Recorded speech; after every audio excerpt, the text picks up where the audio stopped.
Something unusual is happening to Bitcoin today. We are actually getting a Sunday dump.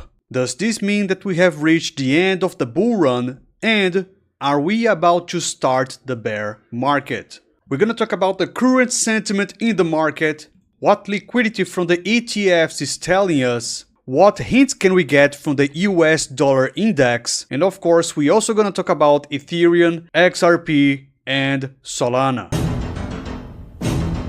So if you are in crypto, you are pretty much familiar with the saying, you should not trust a Sunday pump. But how about a Sunday dump?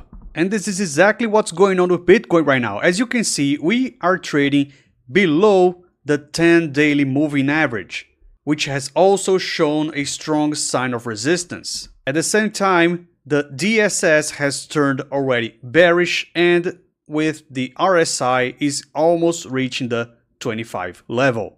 To make matters worse, we are actually entering the 108, 106 support level that I believe is a key support level in order to believe that we are bullish or bearish. However, if you haven't noticed, at the end of October, we actually had the confirmation of a daily cycle low. And this is something that I talked about on Twitter a couple of days ago. Last week, we actually experienced the really saying of cycles in control and everything is narrative.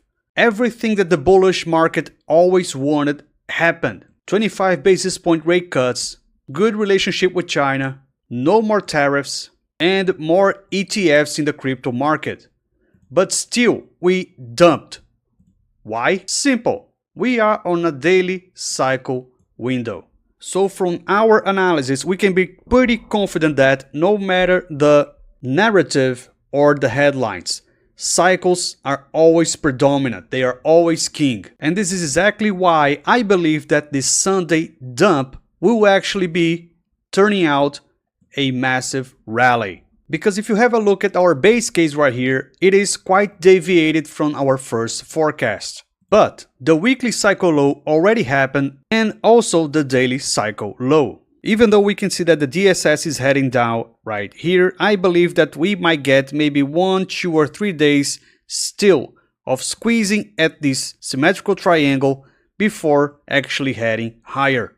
And this is exactly when it's going to be the last massive pump before the bear market in 2026. You can also validate that from the US dollar index. It is heading back towards the 50-week moving average, but it has to go soon before hitting the next weekly cycle window. This is because since we are on a weekly cycle theory, we have to be left translated if we want to get into a bear behavior for the US dollar index. So I believe that this little push from the dollar will not last long. We will start to reverse pretty soon.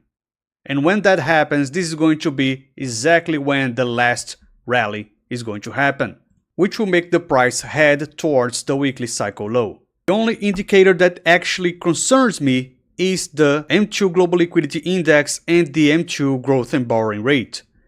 From what we see right here, we see the M2 actually starting to reverse, and the M2 growth rate actually shrinked to the 4.08 level. The lower we go, the more the price loses momentum. So I'm gonna keep watching if the M2 growth and borrowing rate actually gets lower and lower, heading next to the 0 level. This is where I believe it is the end of the bull run. So I do expect the M2 to maybe even get some last push like this before actually heading lower. And also what makes me think that we still have some higher prices to go is the Fear and Greed Index. We are still ranging in the fear level for about 1 month. So the market usually does not turn into bear when the sentiment is fear. But actually when we are on the greed or extreme greed level, which we have not reached yet. That makes me think that the Fear and Greed Index is about to reverse, confirming that we are heading towards price discovery. In the short term, I would not be surprised if the price gets as lower as the 108,600 level, which will make it range it around this level right here, and then heads towards back to the upside. Something else that we have to be attentive to is the ETF net inflow. We are starting to get more consistent outflow over the last few days. So let's keep watching the behavior of the liquidity in the crypto market and make sure that this goes back up and we have more money flowing into Bitcoin and crypto. Ethereum is also following a similar pattern to Bitcoin, and in which I believe that maybe the weekly cycle low for Ethereum has not happened yet. I think it's pretty close that we may get a weekly cycle low over the next few days. XRP still doesn't look good to me, ranging below the 50 weekly moving average and the 10 daily moving average. Both the RSI and the DSS heading down. Plus, also take into consideration that we are entering the daily cycle window for XRP, which can make the price go even further down. So that's gonna be a lot of momentum in order to make the price go back up for the final push. Solana, however, is holding pretty well above the 50 weekly moving average. Even though it is still trending below the 10 daily moving average, if we hold support right here on the 50, it is actually a good sign of bullish. Maybe we're gonna get some bottom over the next few days, but nevertheless, Solana might be getting ready to go back up. Tell me what you think in the comments. Thanks for watching, see you on the next video.